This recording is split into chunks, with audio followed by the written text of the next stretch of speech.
Biblia, en la primera carta a Pedro, 1 Pedro capítulo 4, 1 Pedro capítulo 4, versículo 12 al 19. 1 Pedro 4, versículos 12 al 19. Amados, no se sorprendan del fuego de prueba que os ha sobrevenido, como si alguna cosa extraña les aconteciera, sino gócense por cuanto son participantes de los padecimientos de Cristo, para que también en la revelación de su gloria se gocen con gran alegría. Si son vituperados por el nombre de Cristo, son bienaventurados, porque el glorioso Espíritu de Dios reposa sobre vosotros. Ciertamente de parte de ellos Él es blasfemado, pero por vosotros es glorificado. Así que ninguno de ustedes padezca como homicida, o ladrón, o malhechor, o por entremeterse en lo ajeno. Pero si alguno padece como cristiano, no se avergüence, sino glorifique a Dios por ello, porque es tiempo de que el juicio comience por la casa de Dios. Y si primero comienza por nosotros, ¿cuál será el fin de aquellos que no obedecen al Evangelio de Dios? Y si el justo con dificultad se salva, ¿en dónde aparecerá el impío y el pecador? De modo que los que padecen según la voluntad de Dios, encomienden sus almas al fiel Creador y hagan el bien. Muchos cristianos no han entendido lo que es la vida cristiana. Y uno de los ejemplos que la Biblia usa, o una analogía para comparar qué es la iglesia, es el matrimonio. Y en el matrimonio, muchos de ustedes que también están recién casados, tenemos siempre ideas de las telenovelas, y fueron felices el príncipe y su amante, o su amiga o su esposa, por los siglos de los siglos.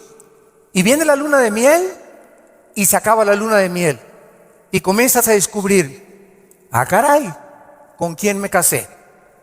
O ah, caray, yo no sabía, chiquita, que tenías ese genio, y yo no sabía que eras tan flojo, ni sabía que dejabas tus calcetines que huelen a queso manchego cuando te levantas de la cama. Y comenzamos en el matrimonio a salir de la burbuja y del mundo ficticio y fantasioso en el que creíamos que era casarse. Y no sabemos que el matrimonio es algo por lo cual toda la vida se tiene que luchar. Nunca habrá un matrimonio perfecto, nunca habrá un hombre perfecto, nunca habrá una mujer perfecta. Por eso el matrimonio es para dos discípulos de Cristo. Un hombre y una mujer que siguen a Dios, es como un triángulo, y mientras más sigue el hombre a Dios, Dios está hasta arriba, y la mujer también. Mientras más seguimos a Dios, más cerca estaremos el uno con el otro. Bueno, la iglesia es lo mismo. Hay cristianos que les han hablado: no, la iglesia cristiana es Disneylandia, Reino Aventura, todo peace and love. Nunca va a haber problemas, nunca va a haber fricciones. Y cuando entramos a alguna iglesia, o en las iglesias a las que ustedes han asistido, van a encontrar, ¿verdad?, que la iglesia es una mezcla de cizaña con trigo. Que la iglesia es un cuerpo de creyentes mezclados con personas que han entrado del mundo, y que entre nosotros necesitamos entender que va a haber fricciones, malos entendidos, contiendas, que doña Pachita ya le hicieron cara de hamburguesa y no quiere regresar, que porque en esa iglesia, muchos me dicen, es que en esta iglesia o en aquella iglesia a donde yo iba no había amor.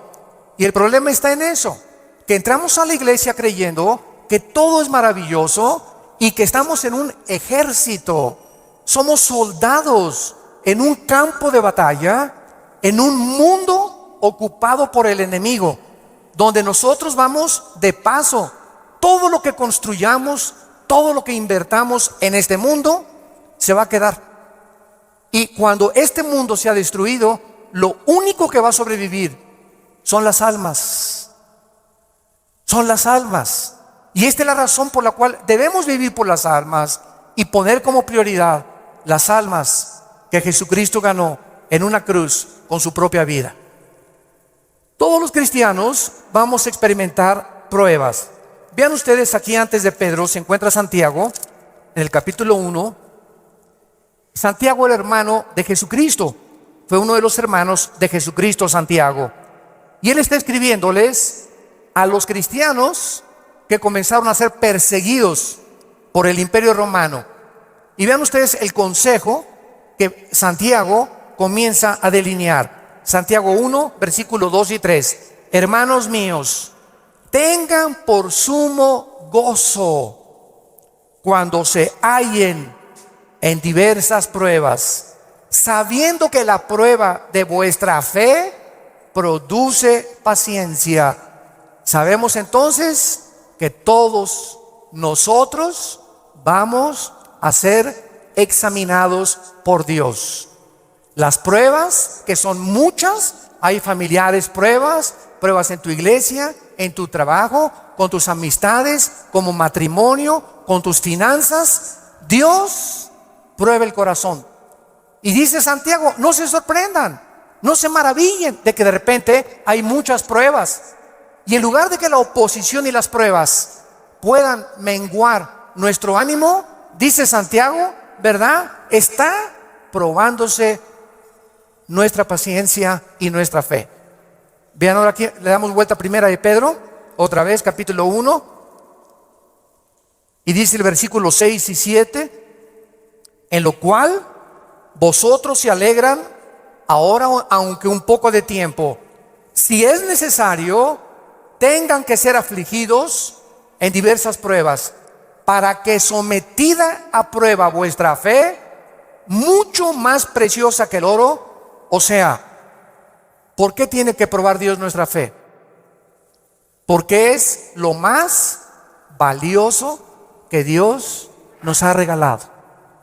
Lo más grande que tenemos es la fe. Y si queremos agradar a Dios, lo tenemos que agradar a través de la fe.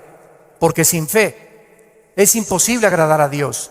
Por lo cual tenemos que entender por qué vienen pruebas, por qué me robaron mi coche, por qué tuve este problema con mi esposa, por qué este problema con mis hijos, por qué este problema en la iglesia, por qué este problema en el trabajo, por qué está el mundo ahorita como una olla hirviendo, donde las naciones están a un punto de una conflagración internacional. Aunque sabemos bíblicamente que si explota una guerra en Europa o en el Medio Oriente, no es todavía la tercera guerra mundial.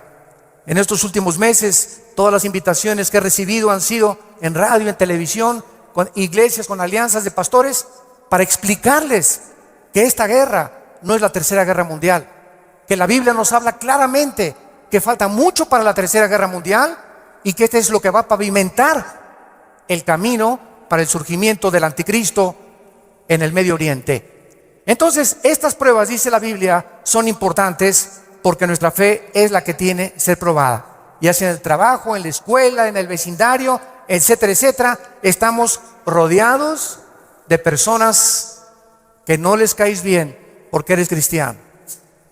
Estás rodeado de amigos que cuando les comienzas a decir que eres cristiano, te van a comenzar a perseguir y a burlar. Porque el mundo está bajo el control del maligno y nosotros vamos de paso nada más. Somos un ejército que venimos a resistir al mal. No nos mandó Dios a terminar con el mal. Nos mandó a resistir hasta que Cristo venga. Se acabarán entonces las guerras y podremos recibir las coronas de gloria. Ahora, muy bien, en esta sección se nos advierte, en la de primera de Pedro, acerca de otra prueba. Regresamos al capítulo 4, primera de 4, versículo 12. Y esta prueba es especial, porque le llama el Espíritu Santo fuego de prueba. ¿Qué hace el fuego? ¿Qué hace el fuego? Purifica. El fuego purifica y saca el verdadero valor. Las pruebas que nos vienen a nosotros es precisamente cuando un maestro no te hace exámenes ¿Cómo va a saber el maestro si tú estás calificado para pasar a la preparatoria? Forzosamente tenemos que ser examinados, ¿verdad? Con pruebas. Ahora tú te puedes preguntar, ¿qué Dios no sabe si voy a pasar o no voy a pasar la prueba? ¿Para qué nos hace pruebas Dios? Los maestros, yo entiendo que es para saber el coeficiente intelectual o la intelectualidad o el conocimiento que tienen los alumnos. Pero Dios, ¿por qué nos prueba? ¿Cuál es la respuesta? Dios sabe lo que hay en tu corazón, pero Él quiere que nosotros sepamos lo que hay en nuestro corazón. Que descubramos a través de las pruebas cuánta maldad hay dentro de nosotros. Cuántas cosas hay dentro de nosotros que necesitan ser quemadas todos los días. Cuántas cosas hay dentro de nosotros, porque aunque seamos cristianos, seguimos teniendo el potencial de ir en contra de las leyes de Dios.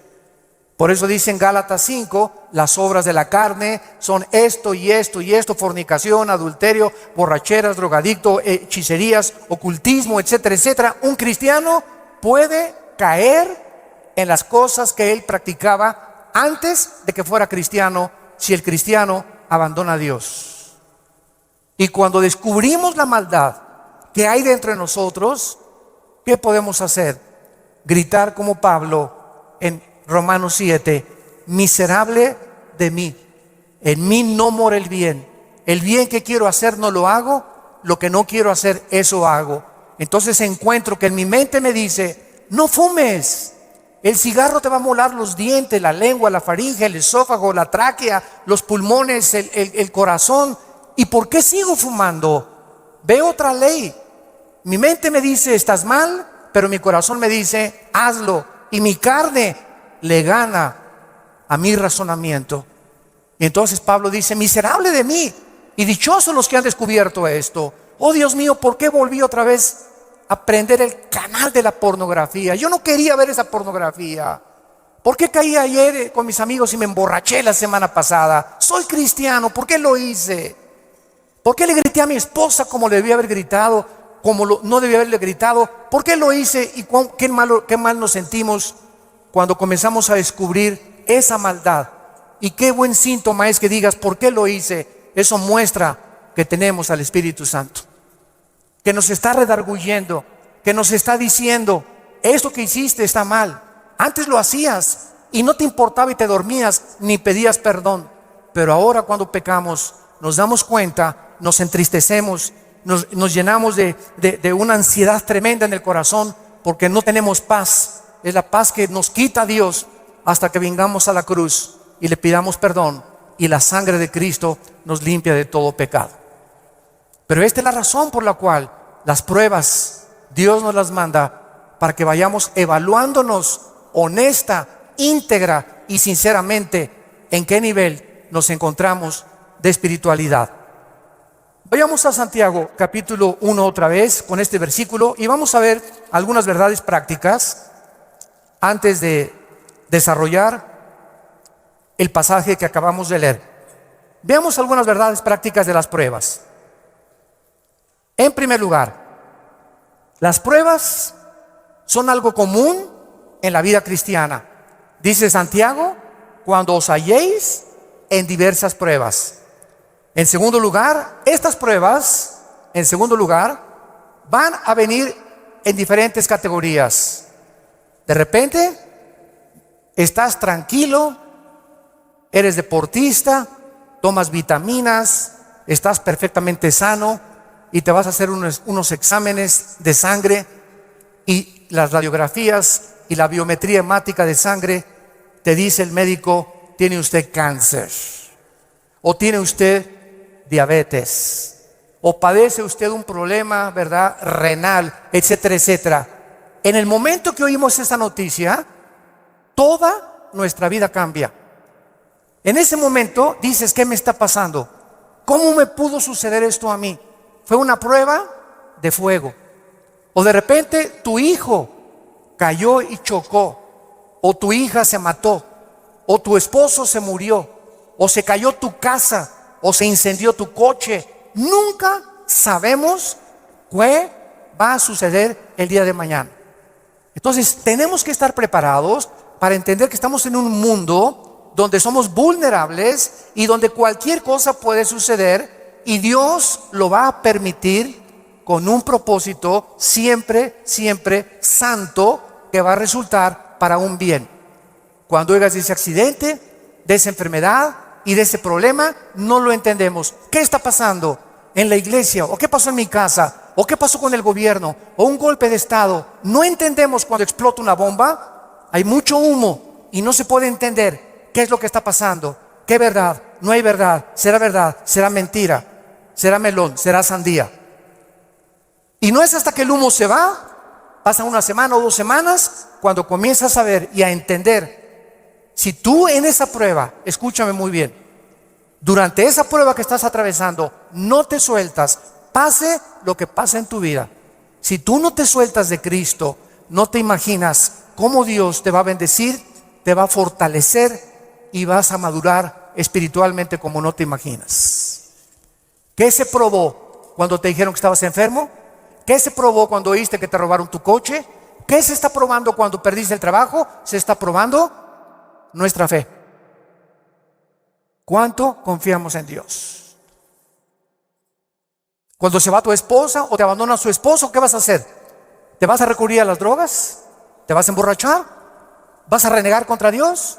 ¿Para eso soy cristiano? ¿Me quitaron mi trabajo? ¿Por qué si yo diezmo regularmente me quitan mi coche? Dios, yo no lo entiendo. ¿Y por qué me corren de mi trabajo si sabes que tengo que mantener a mi familia? Dios está buscando que nosotros veamos nuestra reacción, porque nuestra reacción determina el nivel espiritual que tenemos de fe. Y es precisamente en esas pruebas, en esas reacciones, donde Dios sabe cómo vas a reaccionar. Vamos rápidamente a Génesis capítulo 22, en el Antiguo Testamento, y veamos la prueba de fuego que pasó a Abraham. Abraham ya era un hombre maduro, ya tenía el hijo de la promesa, Isaac. Y Abraham se le llama en Romanos capítulo 4 el padre de la fe.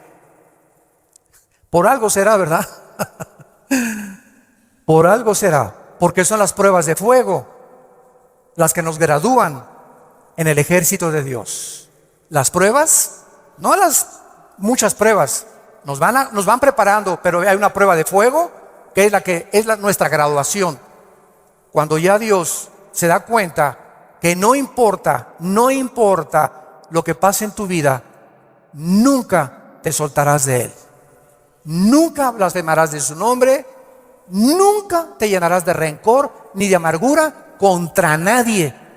Hayan hecho lo que te hayan hecho o lo que nos hayan hecho, el veneno más grande que nos impide graduarnos es la amargura.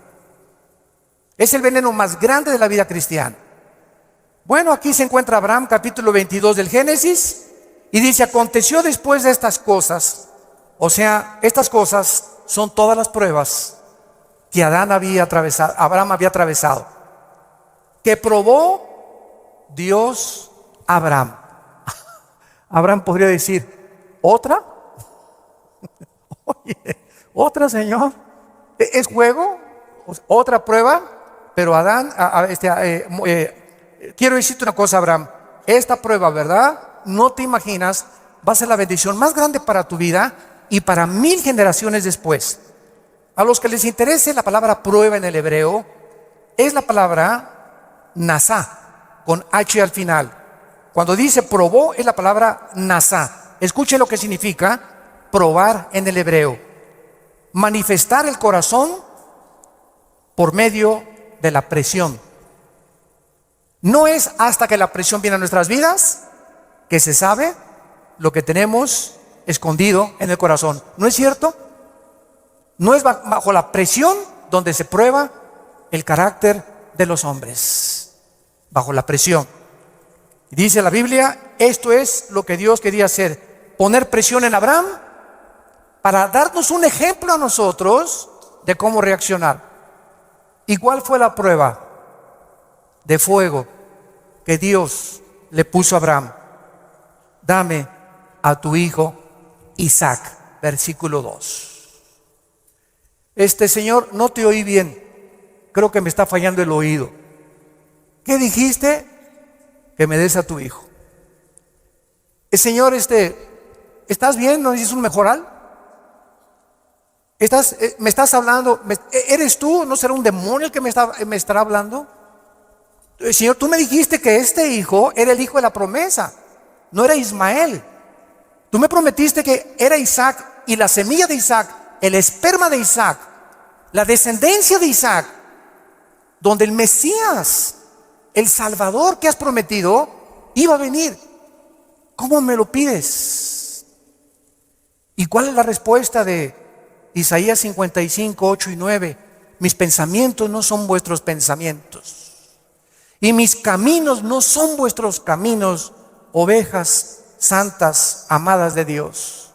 Así como los cielos son más altos que la tierra, y mis pensamientos más altos que ustedes, así es como yo tengo que pensar para que ustedes comiencen a entender que yo no pienso como ustedes, y que la fe es mantenerte de pie y seguir creyendo aunque no haya explicación inmediata. Señor, no entiendo qué pasó con mi casa, no entiendo por qué perdí el trabajo, no entiendo lo que está pasando, no entiendo esto, no entiendo aquello, pero como dijo Job, aunque tú me matares, seguiré confiando en ti. Y seguiré esperando y sabiendo que cuando se disipe el humo y entienda tus caminos, tienes algo mejor para mi vida. Esa es la fe. ¿Y qué hizo Abraham? No abrió la boca, no discutió. No vemos aquí que se puso al brinco con Dios. Abraham, Isaac, ven hijo mío. Muchachos, los siervos de Abraham, traigan la leña. Y entonces los dejó ahí en el monte a los siervos, y agarró a Isaac y comenzaron a subir al monte Moriah. Escuchen, el monte Moriah fue donde Dios no perdonó a su hijo. Dios perdonó a Isaac, pero Dios no perdonó en el mismo monte a su hijo Jesucristo 4000 años después. Y cuando iban camino al monte, le dice Isaac a Abraham: Padre, ¿dónde está el sacrificio? Y Abraham no le dice nada. Dios proveerá. Y entonces se acuesta Isaac y lo amarra a Abraham, y cuando levanta la mano, dice el versículo 10 y el versículo 11: y extendió Abraham su mano y tomó el cuchillo para degollar a su hijo. Entonces el ángel de Jehová le dio voces desde el cielo y dijo: Abraham, Abraham. Y él respondió: heme aquí. Y dijo: no extiendas tu mano sobre el muchacho, ni le hagas nada, porque ya conozco que temes a Dios, por cuanto no me rehusaste darme a tu hijo. Dios, síganme con cuidado, no estaba buscando el sacrificio de Isaac. Dios estaba buscando el sacrificio de las emociones y los sentimientos de Abraham. Abraham tenía que pasar la prueba de morir a sus emociones y a sus sentimientos y amar a Dios con todas sus fuerzas y con todo su corazón, escúchenme, más que a su hijo.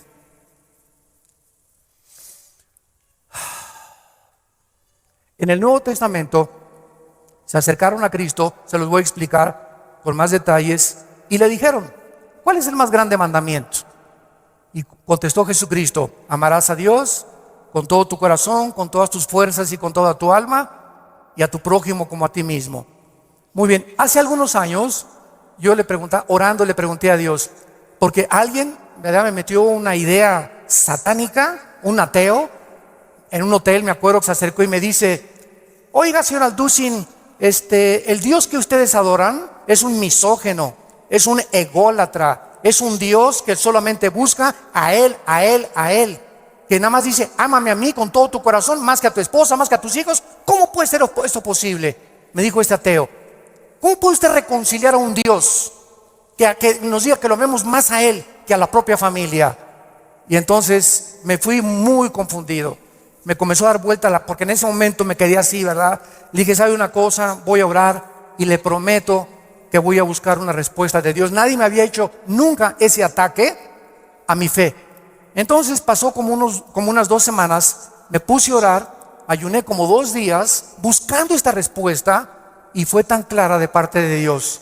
Y el Señor me mostró en la Biblia lo siguiente: mira, hijo, me dice Dios, cuando yo les pido a ustedes, ámenme con todo mi corazón y con toda mi mente, ¿saben por qué se los pido?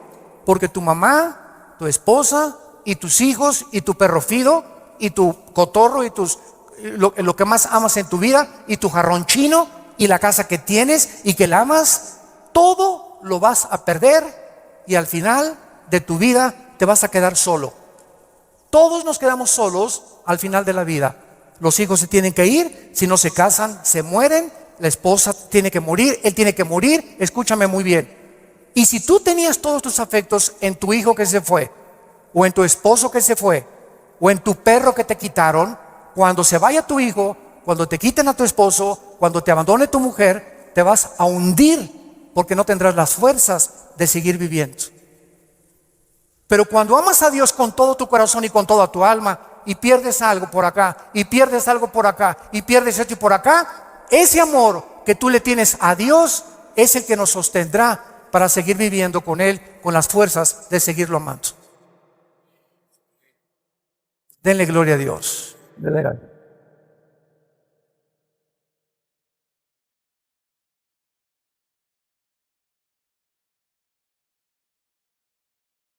La fe es creer aunque no entendamos. Si Dios lo dijo, tiene una razón. Detrás de cada mandamiento de Dios se encuentra la sabiduría de Dios. Cuando Dios le dice a los jóvenes, no forniquen ni tengan relaciones sexuales antes de casarse, gritan los jóvenes y protestan los jóvenes. ¿Nos quieres quitar la felicidad? ¿Qué tiene? ¿Así nos vamos a conocer mejor antes de casarnos? Pero detrás de esa prohibición que Dios tiene es el inmenso amor que Él nos dio desde la cruz. Por amor te lo digo, jovencita, te dice Dios, por amor que te tengo, joven que me escuchas. Tú no te imaginas las consecuencias de la fornicación. Vas a los 18, 19 años a ver crecer tu pancita, te vas a tener que salir de la escuela, él va a resultar con que no te quiere. Es increíble que por no haber puesto ustedes freno en sus relaciones meses antes, hayan ustedes acabado en un pecado que se llama la fornicación. Dios es sabio y nos dice a los casados, no cometerás adulterio. Dice Salomón en Proverbios 6, versículo 32, el que comete adulterio es falto de entendimiento, corrompe su alma el que tal hace.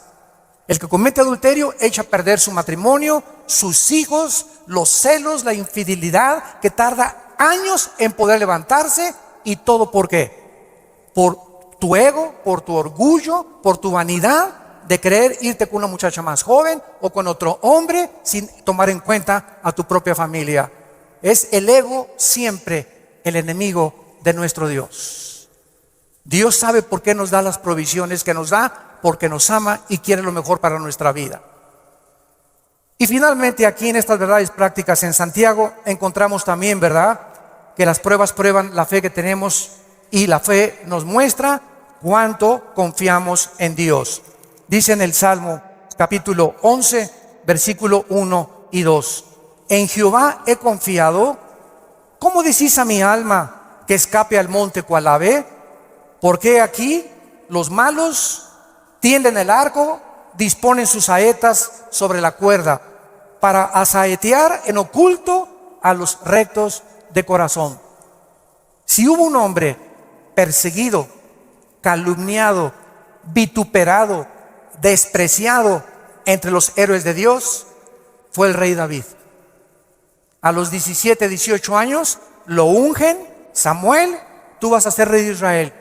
Ah, dice David, qué suave. Bueno, pasaron casi 12 años, vean esto, desde que lo ungen con sus hermanos, pasaron 12 años, hasta los 30 años de edad, 12 años, de pruebas. El hombre que Dios había escogido para sentarlo en el trono de Israel tenía que ser probado. Y tenía que ser probado en la amargura, en el rencor, en la confianza en Dios, en saber que no importa, aunque me rodee un ejército y aunque tenga las miles de amenazas, Dios es mi salvación, mi fortaleza y mi luz. ¿De quién temeré? Dice el Salmo 27. ¿De quién temeré? Es el temor dentro de nosotros lo que nos impide confiar en Dios. Ay, tengo temor que si me entrego a Dios me va a pasar esto. O tengo temor que si hago estas cosas me va a pasar aquello. Ese temor lo tienes que vencer, porque Dios no nos ha dado espíritu de temor, sino de valor, de poder y de amor propio. Entonces tenemos que entender que las pruebas forman parte de la vida cristiana. Regresamos a nuestro pasaje de 1 de Pedro y examinémoslo rápidamente. Dice nuestro pasaje: no se sorprendan, amados, del fuego de prueba que os ha sobrevenido, como si alguna cosa extraña aconteciera. Número 1, se nos advierte cómo no debemos de reaccionar: con sorpresa. No debemos reaccionar con sorpresa. No puedo creer lo que me está pasando. Más te vale que lo creas. No puedo creer que mi noviecita me dijo que yo me parecía a John Travolta, hermano, y me dejó por otro y se fue. No lo puedo creer. No puedo creer que mi esposo me haya abandonado. No puedo creer que este negocio haya caído. No puedo creer, yo fui fiel en mi trabajo y me corrieron, hermano, del trabajo. No lo puedo creer. Más te vale que lo sigamos creyendo. No nos sorprendamos, es una prueba. Cualquier cosa que afecte tu vida, tu estabilidad emocional o física, son pruebas. Entendámoslo. Dios es un Dios que nos tiene que probar, y estas pruebas son para nuestro bien. Y vamos a descubrir en las pruebas que Él es real, que Él sana, que Él restituye, que Él vindica, que lo que la oruga y el saltón te robaron, Dios te lo va a devolver 10 veces más. Pero es esa fe la que Él está tratando de desarrollar en nuestras vidas, porque es mucho, mucho más preciosa que el oro. Dice en 1 de Pedro 5:10: mas el Dios de toda gracia, que nos llamó a su gloria eterna en Jesucristo, escuchen bien, santos de Dios, después que hayáis padecido, ¿cuánto tiempo? No toda la vida es la inquisición, por el amor de Dios. No toda la vida, como llegó una hermana: ay, pastor, ¿qué le pasa a doña Chole? Pues sigo con pruebas. Hermana, tengo 5 años que la conozco y usted ya le ganó a Job. No me diga que en 5 años Dios no la ha dejado descansar. Ese no es el Dios que servimos. Dice claramente que las pruebas son temporales, de vez en cuando Él cree conveniente que la necesitamos atravesar. Después que hayáis padecido un poco de tiempo, vean ustedes el propósito: Él mismo os perfeccione, afirme, fortalezca y establezca después de las pruebas.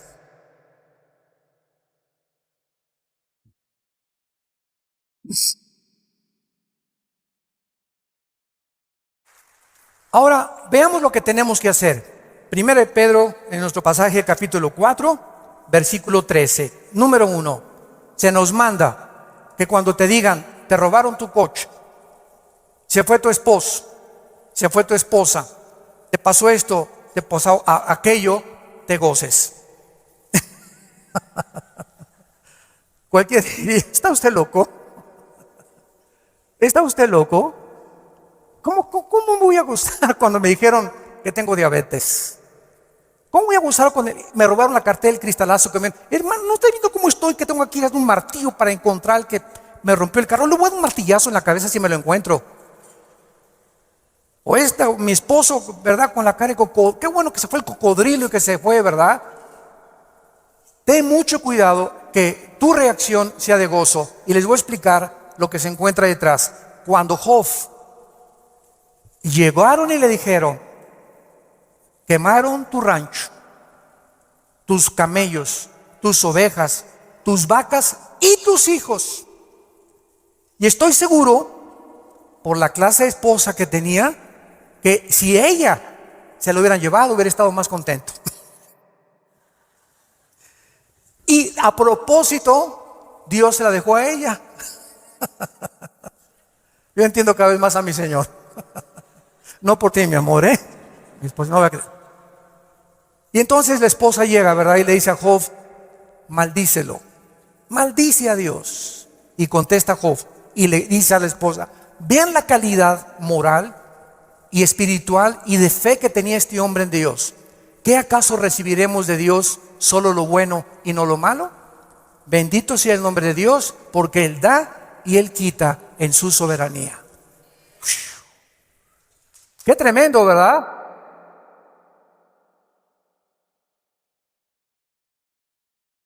Qué tremendo.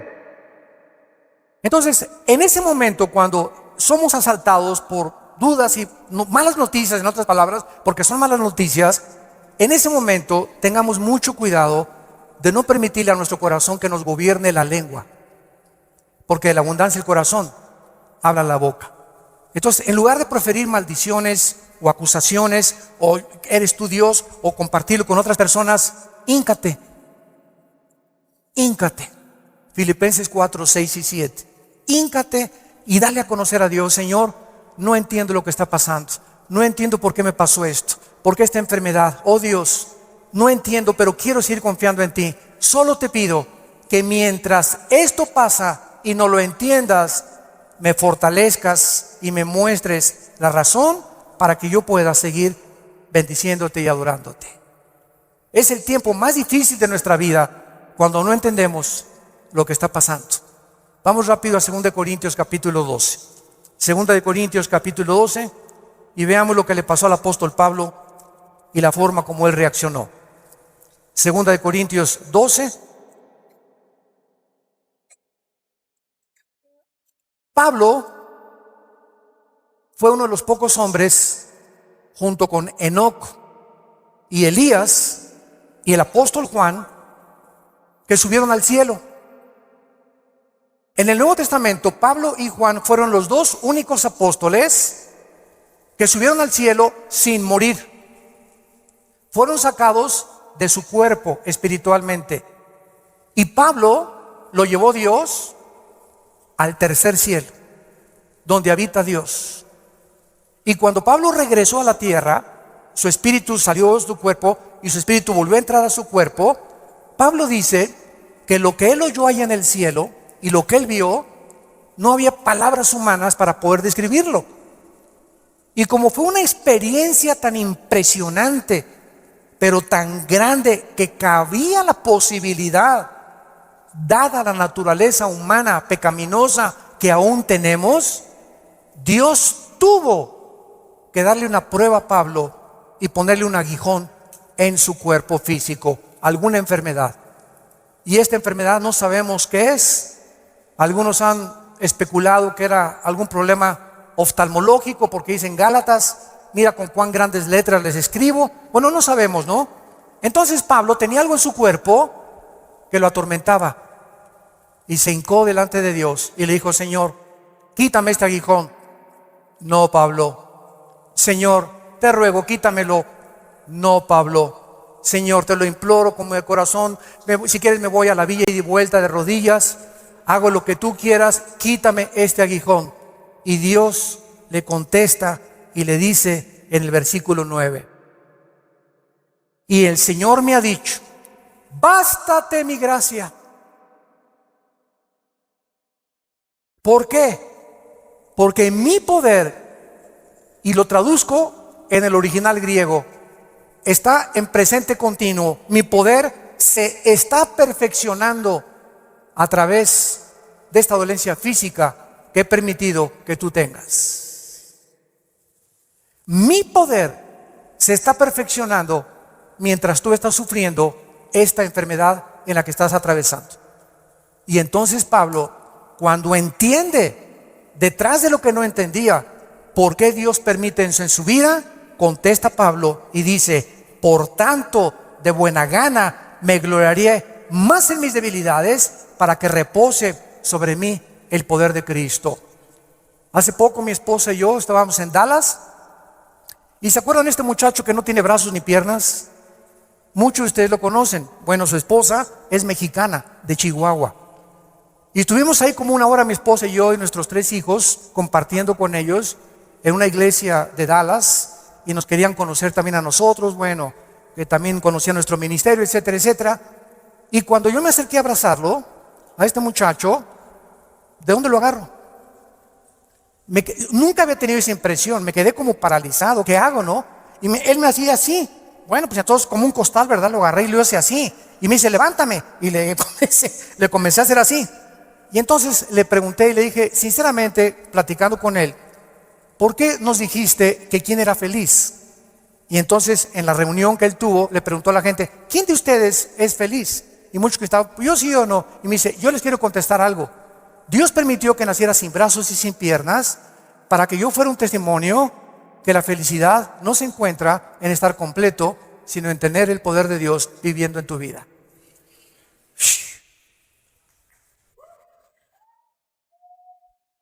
¡Qué tremendo!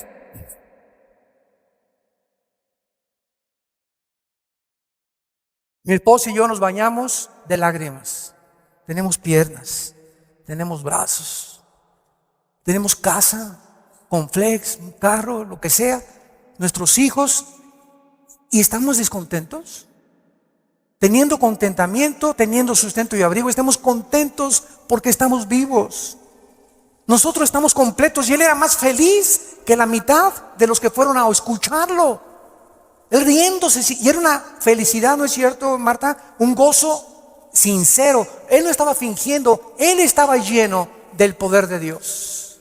Y transmitía en sus ojos esa paz, ese contentamiento, esa aceptación.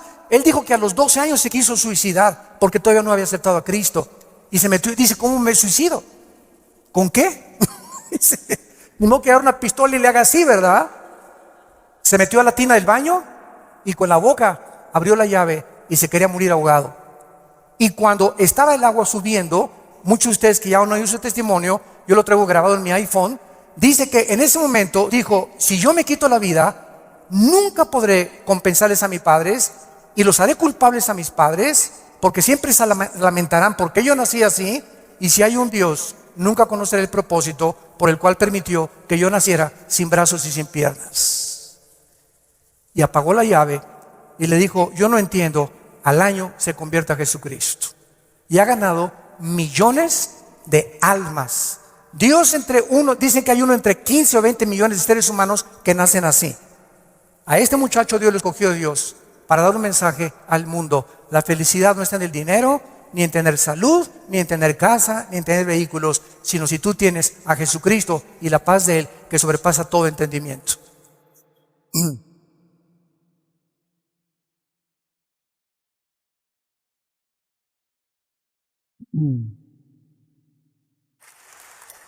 Y finalmente regresamos a nuestro pasaje de 1 de Pedro capítulo 4. Dice así, gócense, versículo 13, por cuanto son participantes de los padecimientos de Cristo, para que también en la revelación de su gloria se gocen con grande alegría. En penúltimo lugar, las pruebas nos están haciendo parecernos más a Jesús. Porque es precisamente en las decepciones, en las desilusiones, en las traiciones, en la persecución, en el abandono de tu esposa, en la muerte, etcétera, etcétera, en todas estas cosas que forman parte de la vida, donde comenzamos a entender que no nos sorprendamos, estamos en un mundo muy feo, donde el pecado abunda. Este grupo de ISIS en Medio Oriente ya no son seres humanos, son zombies, son monstruos, seres humanos deshumanizados completamente, sin ningún sentimiento, sin ninguna emoción, sin ningún corazón, ninguna conciencia. A los niños ahora los enseñan a ellos que a las víctimas les corten la cabeza y jueguen fútbol con las cabezas para desensibilizarlos y deshumanizarlos a los 8 años de edad. Ese es el mundo que vivimos. ¿Nos sorprende? No nos sorprende, porque la Biblia dice, 2 Timoteo 3, vendrán tiempos feroces, peligrosos, hombres amadores de sí mismos, donde no les importará absolutamente nada más que su ego y su propia vanidad, y el imperio y el espíritu de control. Todo espíritu que quiera controlar y dominar a los demás es un espíritu de brujería. ¿Se acuerdan a Cristo antes de morir? Que llegan los hijos de Zebedeo con la mamá. Oye, cuando vengas, quiero que mi hijo Pancho y Pancholín se sienten junto a ti. A este nómbralo ministro de Hacienda y procurador de la República. Y entonces Cristo, viendo que sus discípulos estaban a punto de morir crucificado, estaban buscando posiciones de liderazgo y de control y de autoridad. Y les dije, Cristo, eso, los reyes de la tierra, los gobernantes buscan estas cosas, dominar y controlar a los demás. Y esta es la razón de tantas dictaduras y tantos gobiernos estatistas y totalitarios. Personas que quieren seguir gobernando y tener el control de las gentes, pero en ustedes no debe ser así. Y Cristo nos da el secreto: el que quiera ser grande de todos nosotros, lávele los pies a los demás. Sea siervo de los demás. No busques grandezas para ti, busca servir. Porque el más grande entre nosotros siempre será el que siga las pisadas de su maestro. Gracias por tu palabra, Señor, en esta mañana. Gracias, Señor, porque si somos vituperados en el nombre de Cristo, somos bienaventurados.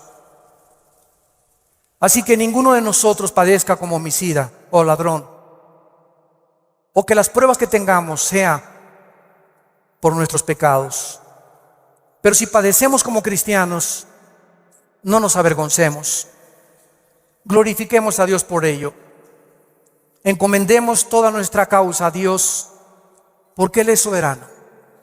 Nunca nos dejará y nunca nos desamparará. Bendecimos, Padre, a todos nuestros enemigos. Bendecimos a los que nos calumnian y contienden contra nosotros. Te damos las gracias por estas pruebas, porque está probando lo que hay en nuestro corazón. Si no perdonamos 70 veces 7, no hemos crecido en la gracia y el conocimiento de Jesucristo. Si hay alguna persona en esta mañana que aún no tiene a Jesús, que aún no tienes este corazón que Dios quiere que tú tengas, esta comprensión de la vida espiritual y de lo que es la iglesia y el cristianismo, ven a la cruz.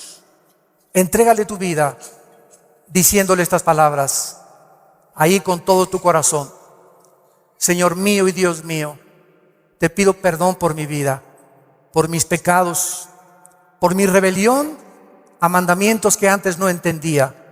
Ahora sé que tus pensamientos son inmensamente mucho más grandes que la forma como yo creo que tú debes de ser.